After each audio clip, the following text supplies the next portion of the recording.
Olá, sejam todos bem-vindos a mais um episódio do Momento Ciência do CREFITO 3. Este é um espaço onde pesquisadores da fisioterapia e da terapia ocupacional compartilham suas pesquisas com você, profissional que atua na linha de frente da assistência. O objetivo do Momento Ciência é descomplicar o mundo das pesquisas científicas, trazendo um conteúdo de maneira mais simplificada. Queremos que você, fisioterapeutas e terapeutas ocupacionais de qualquer especialidade e também os estudantes de graduação, compreendam de forma mais clara o conteúdo científico, que é o alicerce de uma prática profissional mais sólida e baseada em evidência. Eu sou Jane Ferreira, fisioterapeuta, diretora secretária do CREFITO 3, e neste episódio eu vou conversar com o Dr. Luiz Carlos Espanhol Júnior. Seja bem-vindo, Dr. Luiz, e obrigada por participar do Momento Ciência. Obrigado, Jane. Eu que agradeço aí o convite. É um prazer estar aqui com vocês. Conta pra gente um pouco da sua trajetória acadêmica. Tá, eu sou fisioterapeuta, então, de formação. Fiz minha graduação, terminei minha graduação em 2007, mais ou menos. Aí eu entrei numa especialização no Hospital das Clínicas da USP. Fiz a minha especialização lato sensu lá. Depois eu parti para um mestrado, fiz meu mestrado na Unicid em fisioterapia. E fui contemplado com uma bolsa de doutorado no exterior para fazer meu doutorado na Holanda. Então fui para a Holanda, fiquei 4 anos lá. Fiz o meu doutorado, retornei ao Brasil. Ao retornar ao Brasil, eu convalidei aqui o meu título, né? Então, no Brasil, eu sou doutor em saúde pública. E, concomitante, eu consegui, né, logo depois da minha volta, e concomitante com a convalidação do meu diploma, eu fui empregado, então, pela Unicid. Então, hoje eu trabalho lá como professor titular do programa de mestrado e doutorado em fisioterapia da Unicid, que... curiosamente, foi o programa onde eu fiz também o meu mestrado. Então, hoje eu trabalho com aqueles que foram meus professores do mestrado, que é um super prazer. Que bacana. Conta pra gente o título da pesquisa e, de uma forma bem resumida, do que esse artigo trata. Tá, então o título do artigo que saiu, né, ele é assim: Treinando em casa, mas não sozinho. Um estudo controlado aleatorizado multicêntrico, que teve o objetivo de avaliar os efeitos de exercícios entregues no formato de telesaúde durante o isolamento social causado pela Covid-19. Interessante, fiquei bem curiosa para entender e conversar um pouco sobre esse estudo multicêntrico. Vamos iniciar nossa conversa sobre ciência?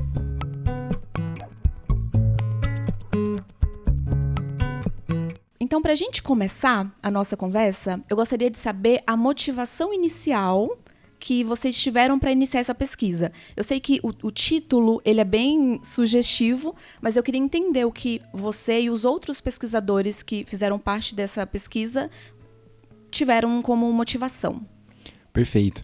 Bom, então o isolamento social causado pela pandemia afetou todo mundo, né? Então, sim, pesquisadores, todo mundo acabou sendo afetado por isso. E como pesquisador, a gente já começou a entender que isso poderia ter algum impacto no comportamento das pessoas, e esse impacto ou mudança no comportamento das pessoas poderia ali causar, então, mudanças, né, ou mudar a probabilidade de desfechos de saúde. E a gente começou a se preocupar um pouco com isso. No Brasil, né, a gente começou a conversar entre os pesquisadores aqui, mas eu tinha trabalhado durante o meu doutorado com um colega da Alemanha. E esse colega da Alemanha entrou em contato comigo para compartilhar um pouco dessas preocupações também. Então, nesse compartilhamento das preocupações é que foi nascendo a ideia de falar assim, poxa, se essas preocupações não são só do Brasil, são do mundo inteiro, por que não juntar as forças e tentar fazer uma coisa maior, né, com um impacto maior mundial, e tentar ajudar a população de alguma maneira que caiba na nossa competência, né? Porque no momento a gente via profissionais de saúde tentando ajudar, por exemplo, com atendimentos hospitalares, etc. E essa não era a nossa área, né? E então a gente pensou assim, o que a gente poderia fazer para ajudar a população a enfrentar esse momento de dificuldade, né? Deixar isso um pouco melhor e ajudar até a prevenir que problemas de saúde associados pudessem aparecer, né? O que a gente pode fazer? Então a motivação foi um pouco disso, foi primeiro observar que isso estava acontecendo inclusive conosco, né? Então a gente sentia esse impacto, e a vontade de ajudar a população a enfrentar esse momento da melhor maneira possível. Qual que foi a pergunta para que vocês realizassem essa pesquisa? Pergunta inicial. A pergunta inicial era o seguinte: será que se a gente montar um programa em que entregue atividade física de uma maneira online, né, ou seja, não presencial, entregando, né, que a pessoa pudesse acessar num computador, no celular, ou num lugar onde que ela pudesse estar em casa, né, e acessar de maneira confiável um material, será que isso faria com que a pessoa de fato engajasse na atividade física? E esse engajamento de atividade física faria com que ela melhorasse o seu bem-estar, né, o seu nível de atividade física e também o seu nível de saúde mental? Sim, sim. E no início da conversa, o doutor falou sobre ser um estudo multicêntrico e citou agora que surgiu de uma conversa com um colega da Alemanha. Explica pra gente como que seria esse estudo. Perfeito. Então, um estudo multicêntrico, o próprio nome meio que já diz a definição. Ele envolve vários centros de pesquisa, né, ou instituições de pesquisa. Não precisa necessariamente ser um internacional. Então, eu posso, por exemplo, ter um estudo multicêntrico brasileiro. Mas, nesse caso, foi um estudo multicêntrico internacional, em que esse estudo que a gente está conversando hoje, na verdade, foi o último estudo de um projeto que tiveram alguns estudos que fizeram parte. Então, foi uma sequência, né? Então, inicialmente, 16 países estavam interessados em participar desse estudo, né?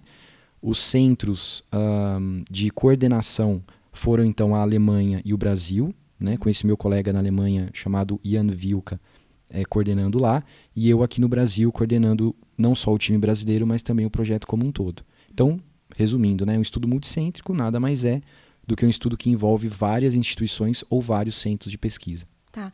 E para iniciar essa investigação, quais foram os recursos e os métodos que vocês utilizaram? Ótima pergunta, porque a gente tinha um grande desafio metodológico para fazer esse estudo acontecer. Ele tinha que ocorrer em todos os países participantes no mesmo momento em que tivesse a restrição social.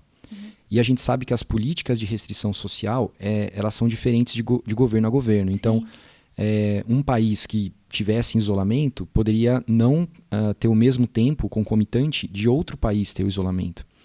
Então o projeto tinha que ser, de certa forma, bem coordenado e rápido. Ele tinha que sair rápido, porque a gente teve a ideia durante o isolamento e, na época, quando o isolamento aconteceu, existia a prerrogativa de que ele não iria durar tanto tempo. Acabou durando, mas a probabilidade seria que ele não duraria por tanto tempo. Então a gente tinha que correr bastante, né, para fazer tudo acontecer. Então, o que nós escolhemos fazer como metodologia assim, de recurso, né, foi ter pessoas para poder participar. Então, a gente recrutou um grande número de pessoas em todos os centros para poderem fazer as atividades. Precisávamos de recurso como internet, computador também para poder montar o programa e etc. Né? E as formas de avaliação não tinham como ser presenciais, né, porque a ideia do projeto todo era ser remoto, era ser online. Então, as nossas formas de avaliação foram todas realizadas por questionários validados, né? Mas ainda assim questionários que foram aplicadas de modo online.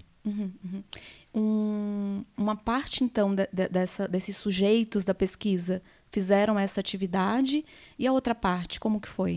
Perfeito. Então, só explicando um pouquinho mais de como foi aqui o esquema, né? Sim. Então, inicialmente 16 países estavam interessados, mas que a gente conseguiu mesmo envolver nesse estudo foram 9, porque ele teve uma parte observacional antes, né, onde a gente só observou, perguntou algumas coisas para entender os interesses de exercício, por exemplo, que eles tinham para a gente montar o programa, né? Mas esse estudo, esse aqui que a gente está falando hoje, o nome que ele recebe na ciência é estudo controlado aleatorizado. Ele é um estudo complexo de ser implementado. Então, nem todos os países conseguiram toda a prerrogativa necessária para poder fazer com que o estudo acontecesse. Então, o estudo aconteceu mesmo, esse que a gente está apresentando, né, em 9 países. Tá? E a pergunta? Os grupos, vocês Perfeito. dividiram provavelmente em grupos, né? E qual que foi a abordagem em cada um? Perfeito. Então, a característica de um estudo controlado aleatorizado, né, é de fato a divisão dos participantes aleatoriamente ou randomizadamente, né, em grupos. Sim. E nesse caso foram 2 grupos. Então, um grupo, que era o grupo de interesse e que a gente chama de grupo de intervenção, recebeu então durante 4 semanas um programa de exercícios online que eles faziam em casa, só que eles não faziam sozinhos. Então, era uma atividade síncrona. Então, existia uma agenda, né, onde eles recebiam essa agenda e podiam escolher, por exemplo, assim, durante todos os dias tinham exercícios programados e tinham no mínimo 5 exercícios por dia, 5 horários por dia, né? A maioria deles de manhã e à noite, que foi a preferência que a gente tinha perguntado no estudo prévio. E eles podiam, nem precisava agendar, era só aparecer no horário que estava marcado lá, né? Então entrar no link que a gente fornecia para eles, né? Da plataforma virtual. E então eles entravam na plataforma virtual e participavam da sessão de exercício com o instrutor, que deveria ter alguns pré-requisitos. Então o instrutor deveria ter uma formação ou na área de educação física ou numa área da saúde correlata, como por exemplo fisioterapia, né? E aí esse profissional, então, passava os exercícios, supervisionava os exercícios, tirava a dúvida dos participantes, corrigia os exercícios, né, vendo por vídeo como eles executavam. Então, durante essas primeiras 4 semanas, no grupo intervenção, em um dos grupos, o exercício foi entregue dessa maneira. No outro grupo, que a gente chamou no estudo de grupo comparação ou controle, durante essas primeiras 4 semanas, eles não receberam nenhum tipo de intervenção vinda do estudo. Eles só foram observados. Essa foi a primeira fase do estudo. E uma curiosidade, esse grupo que não recebeu a intervenção, ele podia continuar com outras atividades já do dia a dia dele que envolvesse a prática de atividade física? Perfeito, poderia sim. Então nós não restringimos em nenhum dos 2 grupos atividades extra. Né? Então o que a gente propôs, na verdade o que a gente propôs foi uma atividade extra, né, para o grupo intervenção, mas as atividades de vida cotidiana deles, eles seguiram da maneira que achassem que deveria. Né? E a gente chama isso de um estudo pragmático. Né? Então, na verdade, a gente tentou simular o que aconteceria no ambiente de mundo real, caso um profissional da saúde, por exemplo, o fisioterapeuta, resolvesse montar um programa de atividade física para entregar no modelo de telesaúde. Então, se isso acontecesse no mundo real, a gente não restringe os participantes a participarem de outras atividades, né? Então, o estudo foi o que a gente chama de pragmático, ou seja, tentando imitar o que aconteceria no mundo real. Tá. Uma outra curiosidade que eu fiquei, quando vocês optam por fazer esses exercícios de uma forma síncrona, ou seja, do outro lado eu tenho uma pessoa que vai estar auxiliando, teve algum motivo pela escolha desse tipo e não de atividades já gravadas, por exemplo? Perfeito, houve sim. Então, antes de responder diretamente sua pergunta, a gente teve uma parte de gravação também, que foi entregue na segunda parte do estudo. Então, o estudo total teve 8 semanas, né? Nas 4 primeiras foi da maneira que eu expliquei. Então, só resumindo, né? Nas 4 primeiras, o grupo intervenção recebeu de maneira síncrona os exercícios e o grupo controle não recebeu nada. E nas últimas 4 semanas, né, na segunda parte do estudo, os 2 grupos tinham acesso a uma plataforma com exercícios gravados, né, separados por objetivo, né, de aula, em que eles poderiam clicar e acessar quantas vezes quisessem e participar. Ou não. Né? Quer dizer, era a critério deles mesmo, tá? Essa segunda fase. Então a gente entregou, na verdade, no estudo inteiro, se a gente pegar as 8 semanas, a gente entregou os 2 modelos, tanto o síncrono como o assíncrono, né? Porque na segunda fase do estudo não existia um instrutor, quer dizer, aparecia um instrutor explicando de maneira gravada, mas não tinha um instrutor ali ao vivo para você conversar com ele, tirar dúvidas, etc. Isso na segunda parte do estudo. Quando nós fomos perguntar para a população a preferência deles de exercício, então esse foi um estudo que nós fizemos previamente ao que nós estamos discutindo hoje, né? Nós já tínhamos a ideia de que possivelmente os participantes gostariam de que alguém tivesse no momento entregando os exercícios. Primeiro porque a gente tem essa experiência clínica, então como profissional eu sou fisioterapeuta, né? E normalmente eu vejo isso nos pacientes, eles preferem, né, receber os exercícios de um profissional que ele está vendo ali, né? Que ele pode conversar, tirar dúvida e etc. Mas essa era uma hipótese nossa, a gente, né, tinha que confirmar isso. Então, via um estudo observacional realizado antes desse que a gente está conversando hoje, nós perguntamos as preferências tanto dos tipos de exercício, mas também do modo de entrega. E a maioria dos participantes disseram para a gente que tinham interesse, então 70% dos participantes disseram a gente tem interesse de participar de um programa, e a grande maioria desses disseram que tinham a preferência de que fosse de maneira síncrona. Entendi. E quais que foram os resultados que vocês tiveram dessa pesquisa? Perfeito. Então, o nosso objetivo principal, né, era ver se essa intervenção conseguiria aumentar ou pelo menos manter a quantidade de atividade física que eles faziam. Tá? Então esse foi o nosso, a gente chama de desfecho principal. Foi em cima dele que a gente montou todo o objetivo e metodologia principal. E o resultado que nós chegamos foi que consistentemente nós conseguimos aumentar o nível de atividade física, no sentido de fazer com que as pessoas que participaram do grupo intervenção aumentaram a quantidade de minutos dispendidos em atividades físicas classificadas como moderadas e vigorosas, isso quando comparado com o grupo controle. Esse foi o resultado principal, vamos dizer assim, porque era o nosso desfecho principal. Quais que eram as outras variáveis, né, os outros desfechos? Perfeito. Aí os outros desfechos era o que a gente entendia de benefício que poderia vir deste possível aumento de atividade física quando a gente hipotetizou isso lá no início, né, do estudo. Então nós avaliamos também desfechos de bem-estar geral, saúde mental, ansiedade, motivação em participar do exercício e qualidade do sono. Nós tivemos em bem-estar geral, a gente também teve um resultado interessante, apesar de que o tamanho do efeito ele não foi grande, mas era esperado que não fosse, porque a nossa população não eram de pacientes que tinham problemas de saúde. Eram pessoas, na verdade, que não tinham problemas de saúde, né? E a gente queria manter o nível de atividade delas na ideia de possivelmente prevenir problemas de saúde no futuro. Então, quando você fala do tamanho de efeito, o que isso de fato representa? Perfeito.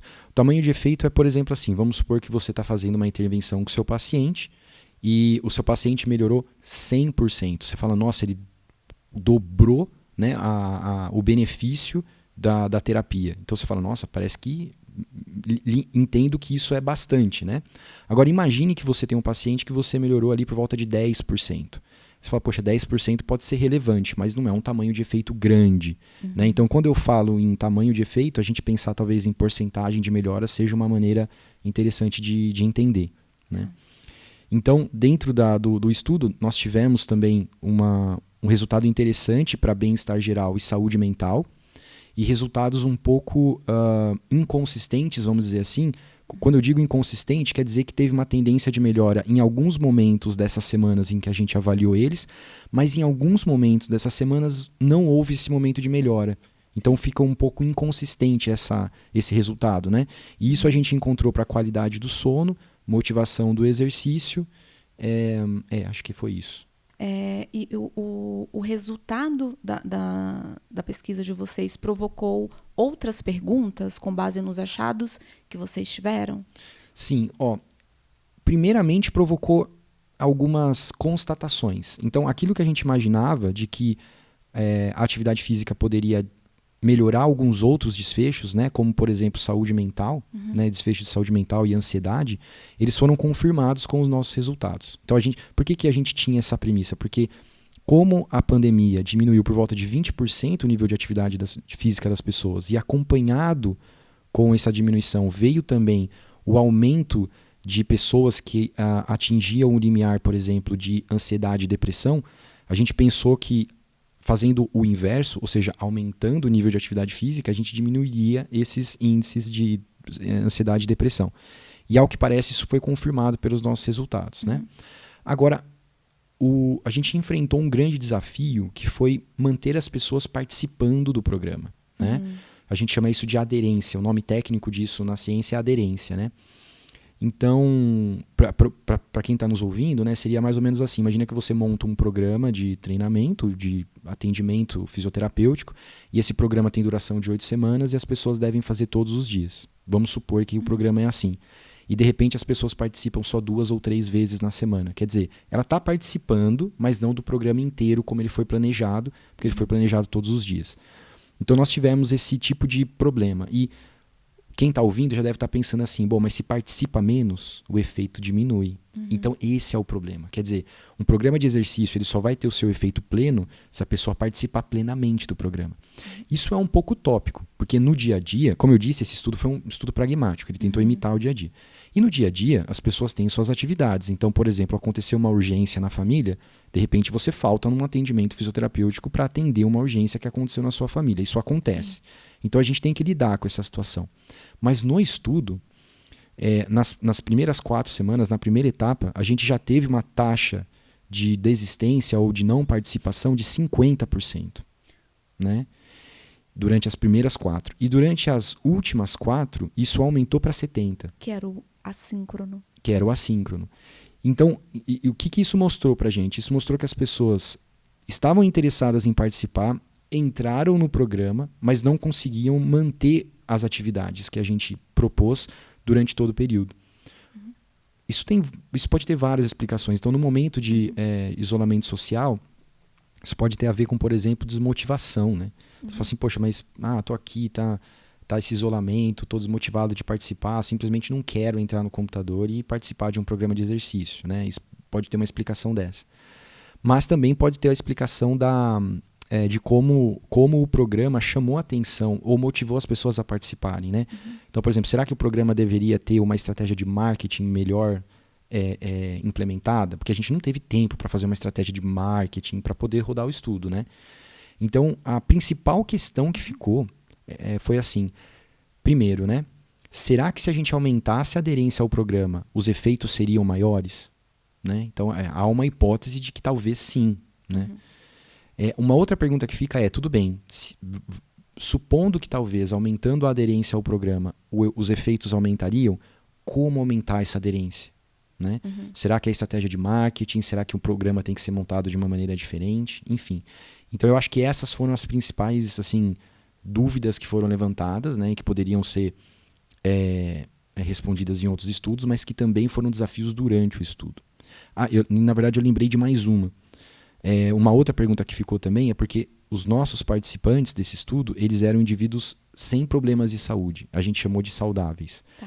Então fica a dúvida também se montar um programa baseado em atividade física em pessoas com condições de saúde, por exemplo, pressão arterial alta, alguma comorbidade cardiovascular, diabetes e etc., se esses efeitos seriam encontrados nessas pessoas também. E a hipótese é que sim, porque se um efeito foi encontrado no indivíduo saudável, possivelmente esse efeito seria maior em indivíduos com condições de saúde. Mas isso é baseado no que a gente tem de estudos anteriores. Precisaria de pesquisas aí futuras para tentar confirmar ou refutar essas hipóteses. Eu fiquei com algumas questões agora com base no que o doutor falou. Uma delas qual que era a idade da população? Porque uma vez que a aderência ela diminuiu quando eles passaram a fazer atividade assíncrona, será que não tinha relação com isso? Uma outra questão que eu também fiquei pensando, como que era essa ferramenta de vocês assíncrona, essas gravações? Porque a gente sabe hoje, pelo menos a gente lê algumas coisas a respeito de a inclusão de elementos de gamificação em projetos, né, relacionados à saúde, em aplicativos, enfim, relacionados à saúde, nessa tentativa de tentar aumentar essa motivação e aumentar essa aderência. Ou até mesmo alguns elementos de lembretes no celular, igual tem aqueles a hora de beber sua água, algo nesse sentido. E acho que não tinha esses elementos. Como que vocês determinaram como que seria essa plataforma? Em algum momento vocês pensaram em estar utilizando desses recursos quando vocês começaram a observar esses resultados e essa baixa na aderência? Excelentes perguntas, né? Então, a primeira, né, respondendo a primeira, a gente se preocupou em pegar adultos, né? Então, o que eu quero dizer com isso? Acima de 18, então nós não pegamos crianças e adolescentes. Primeiro porque é uma população específica, mas também devido a problemas éticos, né? Então, para você fazer estudo com população de criança e adolescente, a questão ética é um pouco mais complicada, você precisa de 2 termos de consentimento, do responsável e do participante. E como eu disse antes, o estudo tinha que rodar de uma maneira um pouco rápida, né? Então a gente fez essa decisão de focar nos adultos por causa disso também. E a gente limitou, né, também para idosos. Então idosos não entraram na nossa amostra. Primeiro também porque a gente entendeu que dar atividade física online para idosos poderia ser, por exemplo, assim, a gente não conseguiria controlar muito o risco de quedas que poderia acontecer em casa. Então, a população idosa ela tem algumas características intrínsecas da população que alguns devem estar pensando, mas não porque é idoso é frágil. Não, eu sei disso. Mas existem alguns problemas intrínsecos da própria população. Se a gente não tomar alguns cuidados, uma intervenção que deveria fazer bem, que era o nosso objetivo primário, pode ser um risco. Como a gente ainda não tinha investigado isso em nenhuma população, a gente resolveu escolher uma população que tinha um menor risco de algum problema poder acontecer, exatamente porque a gente queria ajudar as pessoas, né, e não causar problemas. Então a gente restringiu para adultos, ou seja, entre 18 e 60 anos. Então essa responde a primeira pergunta da idade, né? A segunda pergunta, então, A gente pensou sim em estratégias, por exemplo, de gamificação, criar aplicativos de celular que sejam interativos, etc. Só que o desenvolvimento desse tipo de serviço, ele demanda tempo e demanda também outros profissionais, né? São os profissionais da tecnologia da informação, programadores, etc. Então, novamente, né, como eu disse, a gente tinha um problemão de tempo. Então, só para você ter uma ideia, esse projeto foi escrito e aprovado no Comitê de Ética. Aqui no Brasil, a gente fez isso em praticamente uma semana, né? Então, porque tinha que ser super rápido. O Comitê de Ética da Unicid, naquela época, ele tinha uma política de urgência. Então, os estudos que eram voltados para a Covid-19, eles avaliavam quase que a caráter de demanda. Então, normalmente, eles têm as datas específicas de reunião. Se era Covid, eles não esperavam a data, eles avaliavam antes, entendendo que aquilo poderia ser urgente no momento, né, e que os resultados da pesquisa poderiam vir a ajudar a população naquele momento. Então, uma semana para a construção de um projeto e aprovação do Comitê de Ética é algo meio recorde, assim, né? Sim. Então, eu estou contando essa história mais para que quem está ouvindo a gente entenda que a gente teve o desafio do tempo. Por ter o desafio do tempo, infelizmente, não tivemos tempo hábil de montar uma plataforma específica, né, de fazer estratégias, por exemplo, de gamificação, que seria excelente, tá? Então, seria excelente. Nós só não fizemos mesmo por falta de tempo e recurso, né, naquele ponto do tempo. Então, a plataforma que a gente escolheu para fazer foram plataformas assim que usamos no nosso dia a dia de maneira gratuita, né? E basicamente, o nosso principal canal onde a gente colocava os vídeos que as pessoas assistiam foi o YouTube. Uhum. E a ferramenta que a gente utilizou para entregar a parte síncrona aqui no Brasil, se eu não me engano, lembrando aqui, a gente usou acho que 2 ferramentas. Uma delas foi o Blackboard, que é uma ferramenta de ensino da instituição Unicid, né, em que a gente poderia utilizar para esse fim. E a outra foi a plataforma Zoom. Durante a parte, principalmente assíncrona, em que eles podiam ou não fazer os exercícios, escolhiam, né, fazer ou não os exercícios, tinha algum controle ou algum contato era feito para que, de fato, garantisse a participação deles? Não. O contato era feito semanalmente com todos para a gente coletar as variáveis, né, de interesse do estudo e também coletar a aderência. Então, a gente perguntava para eles se eles estavam acessando, mas não existia uma iniciativa de forçá-los a participar. Então, como eu disse, né, o estudo era pragmático, então a gente deixava a plataforma livre, eles podiam usar o quanto quisessem. Então, eu quero passar o dia inteiro na plataforma fazendo exercício. Existiam algumas recomendações que a gente dava no início para a pessoa, por exemplo, também não exagerar. Então, assim, escolhe alguns, faz uma agenda, e a gente explicava isso também na parte síncrona para o grupo intervenção, né? Mas, verdade seja dita, eles podiam acessar da maneira que quisessem, quantas vezes quisessem por dia. E se não quisessem, não precisava acessar também. A gente não forçava eles a participarem, né? A gente estimulava, né? Então, no começo do estudo e durante as avaliações, né, tinham alguns recados do tipo, olha, participa, é importante, você vai melhorar a sua saúde, etc, né? Mas não tinha nenhuma política de, você não está participando, tem que participar, sabe? Algum lembrete assim que falava, olha, vi que você não está na plataforma, você tem que voltar e participar. Isso não tinha. Isso a gente deixou completamente livre mesmo.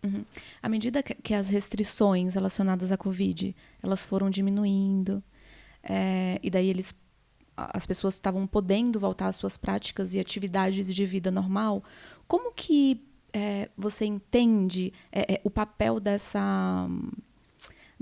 o papel continuado dessas atividades físicas?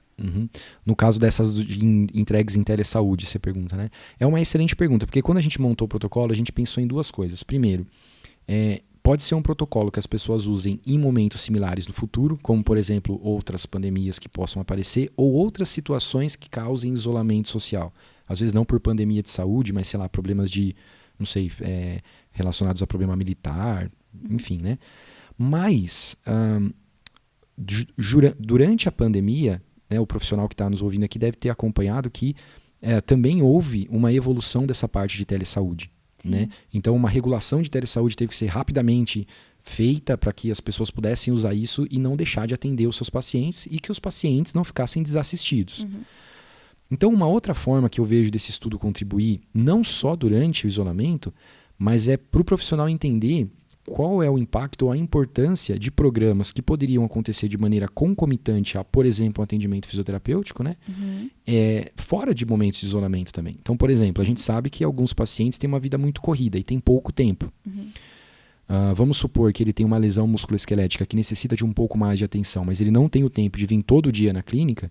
Talvez fosse interessante montar um programa, né, de uma forma simples e barata, como a gente fez no nosso estudo, em que 2 vezes ou 3 vezes na semana, por exemplo, ele pudesse vir à clínica e receber o atendimento ali de maneira presencial mesmo, mas que nos outros dias pudesse receber isso ou de maneira síncrona em casa, né? Não precisa vir na clínica, em casa a gente acessa ali uma plataforma e faz esse atendimento, ou até uma plataforma de exercícios entregue pelo fisioterapeuta, né? E descrita pelo fisioterapeuta, prescrita pelo fisioterapeuta durante a semana, por exemplo. Então nessa semana você vai fazer o exercício tal, e deixa a mercê do paciente realizar, e depois na próxima sessão você pergunta, fez o exercício, não fez, e acompanha. Né? Então eu acho que isso dá um pouco essa ideia assim, será que funcionaria essa estratégia, né? Dado concomitante a um tratamento fisioterapêutico ou uma estratégia de prevenção, né? Então pessoas saudáveis que querem prevenir algum problema de saúde e que talvez falam assim, porque trabalhar com prevenção é complicado no seguinte sentido, a pessoa não tem o problema de saúde, né? E por vezes não vê o problema relacionado ou o impacto daquela doença na saúde, porque ela simplesmente não tem. Então, às vezes, ela não tem interesse de ficar vindo muito em clínica, ouvir as pessoas, né, darem orientações, etc. Então, até para essa população. Então, você faz um programa, entrega online, a pessoa acessa na sua própria casa, com a facilidade de não precisar se deslocar, e talvez isso possa ter um impacto interessante para esse tipo de população também. Né? Então, eu vejo esse estudo trazendo esse tipo de benefício, né? Essa informação também, que pode ser que funcione também fora de período de isolamento para pessoas que têm uma vida muito atribulada, que não tem tanto tempo, o que não é incomum de acontecer, né? E poderem aí receber um benefício maior dos nossos tratamentos, por exemplo, das nossas iniciativas. Era até uma pergunta que eu ia fazer, que era como que ele conseguiria integrar essas atividades numa abordagem híbrida e que já foi respondida. Mas considerando os resultados que vocês tiveram, principalmente no formato assíncrono, ou seja, gravado, e considerando o contato que vocês tiveram com essa população, dizendo quais as maiores dificuldades de manter ali uma regularidade no exercício, como que você consegue orientar esses profissionais que estão escutando a gente a conseguir de uma forma, ou tentar de uma forma efetiva, aplicar esses recursos, talvez aí de uma forma híbrida, com os seus pacientes e ter um bom resultado? Na minha opinião, o ser humano gosta de comunicação, ele gosta de contato. Essa é o que eu vejo as pesquisas dizerem, mas também é a minha opinião. Então, eu acho que a forma seria o seguinte: vamos supor que um fisioterapeuta tem, então, um paciente ou um grupo de pacientes com essa característica de pouco tempo e etc., mas que ele se beneficiaria de mais atividades, né? Acho que a primeira estratégia seria assim: o que eu posso fazer para não fazer com que ele esteja presencialmente todo dia, por exemplo, comigo, ou numa grande quantidade de vezes presencialmente comigo, mas que eu pudesse estar com ele de maneira assíncrona, entende? Então, que eu pudesse ter trocas de informação com ele ao vivo. Então, quanto mais isso acontecer, na minha opinião, melhor. Então, eu acho que a estratégia assíncrona... Então, veja, o modelo de telesaúde, né, ele pode ser entregue de algumas maneiras. 2 delas é síncrono e assíncrono. Sim. Então, quando a gente está falando de entrega de telesaúde de maneira síncrona, né, a gente ainda está falando de telesaúde. Eu acho que essa seria a preferencial. Né? O problema é que, por vezes, o fisioterapeuta também não tem tempo de dar assistência síncrona para todos os seus pacientes. Né? Então, você já tem uma agenda atribulada de atendimentos presencial e, de repente, agora você tem que separar momentos da sua agenda para entregar um atendimento síncrono. Né? Então, às vezes, algumas atividades que sejam mais simples, ou que o paciente já está um pouco mais acostumado de fazer, mas precisa de mais repetição e aumento de volume, por exemplo, talvez essas atividades pudessem ser entregadas também de maneira assíncrona. Então, seriam 3 formas, preferencialmente entregues assim: presencial, né? Aí depois a gente vai para o modelo de telesaúde, segunda estratégia, mas a primeira preferível do modelo de telesaúde, síncrono. E o que não der para entregar síncrono, mas se for plausível de entregar assíncrono, então montar uma plataforma, por exemplo, onde o paciente pudesse ter acesso. Por vezes, eu vejo profissionais que às vezes não têm uma plataforma ou não tem tempo ainda de montar a plataforma. E uma vez eu vi o relato, por exemplo, de uma colega que disse: o que eu fiz um dia? Eu acordei um dia de manhã, gravei o vídeo do exercício e mandei para o meu paciente. foi assíncrono, porque foi uma gravação enviada via esses aplicativos de mensagem, e o relato que essa colega me contou foi que o paciente adorou. E ele usa o vídeo porque ele vendo o vídeo parece que está com ela. Então, por mais que não seja síncrono, dá essa sensação de atenção, de cuidado, né? Então, tudo bem, é um vídeo, mas foi um vídeo onde, no vídeo, o fisioterapeuta falou o nome da paciente. Então, não foi um vídeo para qualquer um, entende? Foi um vídeo para aquela paciente. Então, dá esse sentimento de pertencimento. Personalizado, né? Então, eu acho que essas são as maneiras, porque eu acho que é um caminho sem volta. A gente vai precisar dessas ferramentas e eu acho que a gente deve usar essas ferramentas para auxiliar no nosso tratamento. Não disse para substituir, mas eu disse para ajudar e ter um extra ali, né? E numa ordem de importância, acho que eu faria dessa maneira, entendeu? Então, só repetindo, né? Presencial, síncrono, assíncrono. E dentro do assíncrono, talvez, se você puder personalizar, igual essa colega, igual esse relato que eu disse aí, né? Personalizar cada entrega assíncrona para o paciente, talvez seja uma boa estratégia também. Uma ferramenta a mais, né, para o profissional estar utilizando. Uma outra coisa que eu fiquei curiosa, que me surgiu agora, é sobre o que vocês fizeram envolvia tecnologia. Tecnologia mais no sentido de ter um aparelho de celular, ou ter um computador, ter uma ferramenta para que ele conseguisse ter acesso. Mas no Brasil, a gente sabe que ainda nos dias de hoje, não é muito incomum a gente encontrar a população que talvez não tenha, até tem um aparelho, mas não tem acesso à internet. Então, vocês encontraram durante, principalmente aqui no Brasil, dificuldades nesse sentido? Pensaram em como englobar essas pessoas que não teriam esse acesso dentro da ferramenta? Ou isso já foi de cara um critério ali de exclusão? Como que foi? Excelente pergunta. Então, tecnicamente, já foi um critério para as pessoas poderem participar, terem acesso. Até porque as divulgações eram feitas dessa forma. Né? Então, eram feitas através da internet em mídias sociais, etc. Né? Então, para falar a verdade, se a pessoa não tivesse acesso à internet ou algum aparelho que pudesse entregar para ela a informação de mídia social e etc., ela nem teria informação que o estudo existiria, para falar a verdade. Né? A não ser que um colega comente e tudo mais. Então, um dos critérios era a pessoa conseguir ter acesso. Não era a pessoa ter, era a pessoa ter acesso. Então, vamos supor, eu tenho um amigo que tem acesso e eu vou sentar com o meu amigo para assistir a aula síncrona com ele no computador dele, isso é possível. Ou no celular dele, né? Isso seria possível. Agora, se a pessoa não tem acesso nem a isso, nem nenhum amigo que contou ou vai participar junto, primeiro que essa pessoa nem ia saber que o estudo existiria, provavelmente, né? E já foi um critério que as pessoas para participar teriam que ter esse acesso. Agora, você põe um ponto aí.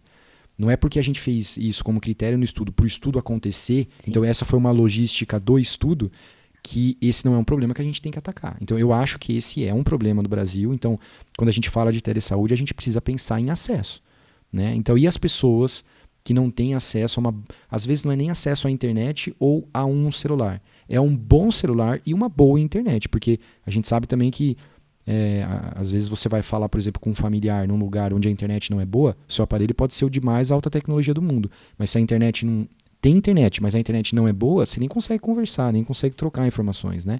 E por vezes essa informação até é entendida de maneira equivocada, porque a comunicação não está sendo feita da maneira ideal.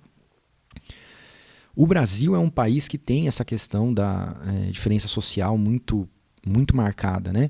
E ao que parece, eu não estudo essa área, então quem está me ouvindo aqui entenda isso como uma opinião de um cidadão apenas, mas pelo que eu tenho visto, parece que durante a pandemia essa diferença social inclusive aumentou, né?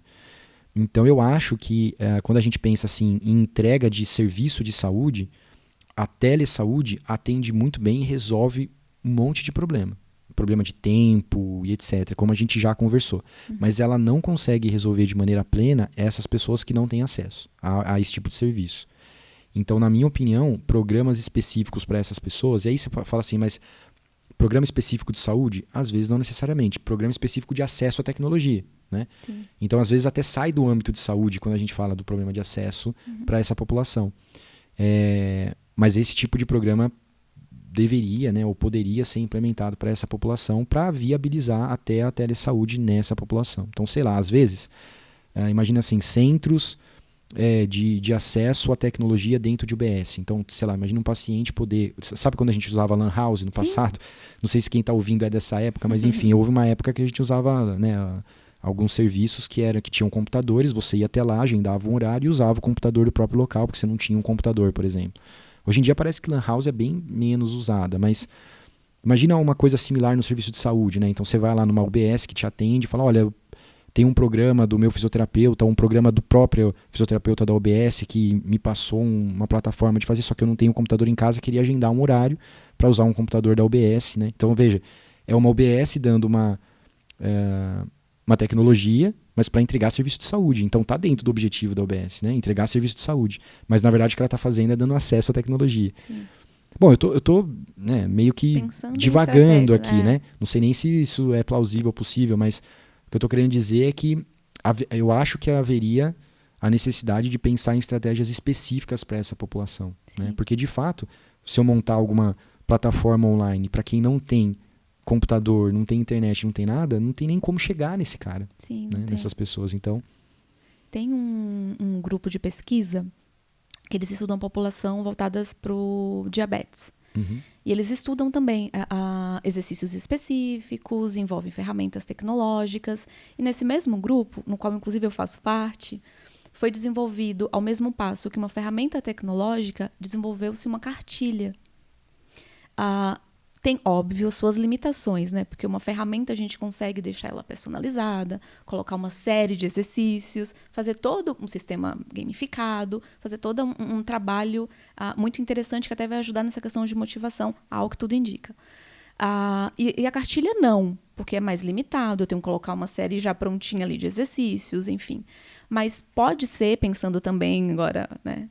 Pode ser uma estratégia de tentar levar esse acesso para essa população.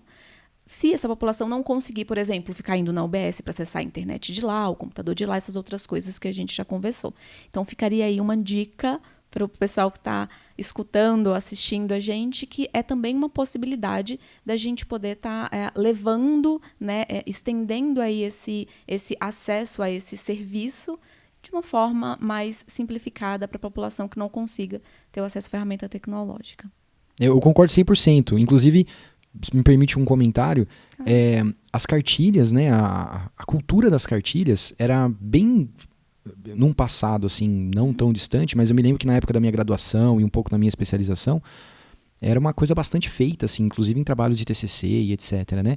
E com o advento da tecnologia, parece que foi né, a atenção foi desviada. Sim. Foi tão desviada que eu, na minha fala aqui, até tinha esquecido dessa estratégia. Então, primeiro, obrigado por me lembrar, né? E acho que eu concordo, acho que é super importante. E ela não deve ser esquecida, né? Então, a cartilha é um tipo de tecnologia, né? Mas não é a tecnologia que a gente vê hoje de computador, etc. Mas é um tipo de tecnologia, envolve toda uma questão de ciência por trás de como montar, de como explicar, e materiais também, né? Então poderia ser uma das estratégias implementadas também. Concordo plenamente. Para a gente já ir para as partes finais, conta para a gente qual foi a principal conclusão que vocês tiveram desse estudo e se teve mais algum elemento importante que seja válido aí para a gente estar passando para o nosso público. Perfeito. Bom, a principal conclusão foi que, de fato, o programa, né, montado nesse modelo de telesaúde conseguiu não só manter, mas melhorar o nível de atividade física dos participantes. Quando eu digo melhorar, aumentar a quantidade de minutos, né, despendidos em atividade física classificada como moderada ou vigorosa. Os dois níveis a gente conseguiu melhorar. E que, acompanhado desse aumento de atividade física, veio melhoras em estado físico geral, né, bem-estar geral, saúde mental, qualidade do sono e motivação para fazer atividade física. Como eu disse, né, tamanhos de efeito menores, mas veio acompanhado também esses benefícios, o que confirmou, de certa forma, a nossa hipótese de que o exercício físico poderia trazer esses benefícios para essa população, né? Agora, fica aquela preocupação que a gente já comentou sobre a aderência ao programa. Então, uma recomendação que ficaria na hora de montar a estratégia de implementação desse tipo de programa, muito deveria ser pensado em estratégias para engajar melhor o participante, né? Então, como eu disse lá, estratégias de marketing, como você comentou muito bem, estratégias tecnológicas como gamificação, né? Ou enfim, algumas coisas que chamassem mais a atenção do participante para continuar participando do programa. Porque participar e ter o efeito é bom, mas continuar tendo o efeito ao longo do tempo é melhor ainda, né? E a isso a gente tem o desafio que dentro da área da ciência, né, a gente chama de implementação, né? Então... Já que a gente tocou no assunto da implementação, foi pensado algo nesse sentido? De estar implementando essa ferramenta desenvolvida por vocês no sistema único de saúde, por exemplo? Ou em alguma UBS? É uma excelente pergunta. No primeiro momento, não, porque como foi um estudo multicêntrico, a gente tinha que pensar nas necessidades de cada país, né? Então, não foi um estudo focado só no Brasil. Então, a gente sabe que o Brasil tem um sistema, né, específico e que existe alguns processos específicos ali dentro também. Então, focar muito em necessidades do sistema, especificamente do sistema, poderia diminuir a probabilidade de implementação em outro sistema de outro país. Então, na verdade, a gente fez de uma maneira muito genérica, independente de sistema de saúde. É uma coisa mais do tipo, vamos fazer uma ação dentro de uma clínica, por exemplo, que não necessariamente esteja vinculada ao atendimento público, né? Mas que poderia estar também. Então, veja, é uma coisa mais geral. Mas não foi pensada numa estratégia de ativamente ou diretamente implementar isso dentro do sistema. Agora que o estudo foi feito e que os resultados estão aí, porque tem outro ponto também. Esse estudo foi um estudo que a gente chama de eficácia, ou seja, a gente ainda tinha dúvida se ele pudesse funcionar ou não. Então, a gente não teve o objetivo de já partir para implementar isso em todo o Brasil, por exemplo, se a gente não sabia se ia funcionar na amostra. Mas sabendo que funcionou na amostra, agora talvez um próximo passo, e agora que já passou o isolamento, talvez alguém pudesse pensar, bom, vamos pegar então esse programa, adaptar para momentos de não pandemia e pensar numa estratégia de implementação isso no Sistema Único de Saúde. Eu vejo isso com super bons olhos, inclusive eu adoraria estar envolvido num estudo que partisse por essa linha. Sim. Vou te pedir agora para deixar alguma mensagem para que os nossos ouvintes ou até os nossos graduandos em fisioterapia, em terapia ocupacional, possam utilizar de tudo que tudo que foi comentado aqui hoje em sua prática profissional. Legal. Vou começar com o óbvio. Então, começar com o óbvio é basicamente os resultados do próprio estudo, né? Então, pensem, né, na hora que estão atendendo pacientes, ou seja eles com condições de saúde ou não, né, estratégias, por exemplo, preventivas, etc. Pensem que a atividade física, né, engajar a pessoa na atividade física, estimular ela a fazer atividade física pode ser uma excelente opção para melhora de saúde no geral, né? Tem, inclusive, não o nosso, que a gente está discutindo hoje, mas existem outros estudos mostrando efeitos similares da atividade física a alguns medicamentos, né, que sabidamente funcionam. Então, eu acho que a gente tem que ter um pouco desse olhar, independente do fisioterapeuta ser, por exemplo, do esporte ou não, sabe? Acho que não tem essa necessidade. Qualquer fisioterapeuta que mexe com o movimento humano e etc., poderia pensar, né, como que está essa avaliação de saúde e de atividade física do meu paciente. Será que eu posso recomendar, né, que essa pessoa faça atividade física ou faça mais atividade física para melhorar a sua saúde? Então esse eu acho que é um recado que fica, porque a gente já viu nesse estudo que isso parece melhorar a saúde geral da pessoa, inclusive não só física, a mental também, né? Então esse é um recado. Agora, o outro recado mais um desfecho indireto desse estudo, né? Então a gente teve um super desafio ali de um tempo, né? Mas a gente queria ajudar a população. Quando eu vejo clínico, às vezes eu vejo isso acontecer, por exemplo, com seus pacientes, né? Então você tem ali um grupo de pacientes, você quer ajudar mais, mas às vezes você tem uma limitação de tempo por causa da agenda, né? Ou o paciente tem uma limitação de tempo e não consegue te ver na proporção que gostaria, né? O recado que fica não desiste, quer dizer, existem estratégias, existem caminhos que você pode pensar para tentar contornar essa problemática, como o exemplo da colega que eu contei, que fez um vídeo, enviou, né? Então, às vezes eu vejo alguns colegas na prática um pouco desestimulados com a questão assim, poxa, mas o paciente não vem porque não tem tempo, ou eu não tenho tempo de agenda. Às vezes vale a pena repensar, sabe, na logística sua de trabalho, para conseguir integrar um pouco de outras estratégias, às vezes não associadas diretamente com a fisioterapia. Então, por exemplo, estratégia online, de tecnologia, que às vezes envolve conhecimento que não é específico da fisioterapia, mas que está no nosso dia a dia e que está disponível para a gente usar, né? E às vezes usar esses recursos para melhorar o nosso atendimento e entregar o melhor serviço possível para o nosso paciente, que eu acho que no final do dia é o que a gente quer, né? Entregar o melhor serviço para poder ter o melhor resultado. Bacana, recado dado. Então encerramos aqui mais um episódio do nosso podcast Momento Ciência do CREFITO 3. Agradeço mais uma vez a presença, né, do nosso convidado, Dr. Luiz. Muito obrigada. Nossa, eu que agradeço, foi um papo muito agradável e, bom, muito obrigado pelo convite mesmo. Agradeço a todos vocês, profissionais, estudantes e pesquisadores que valorizam a ciência como um fundamento para que a gente cresça a nossa profissão. Não perca o próximo episódio do nosso podcast, Momento de Ciência do CREFITO 3, e até breve.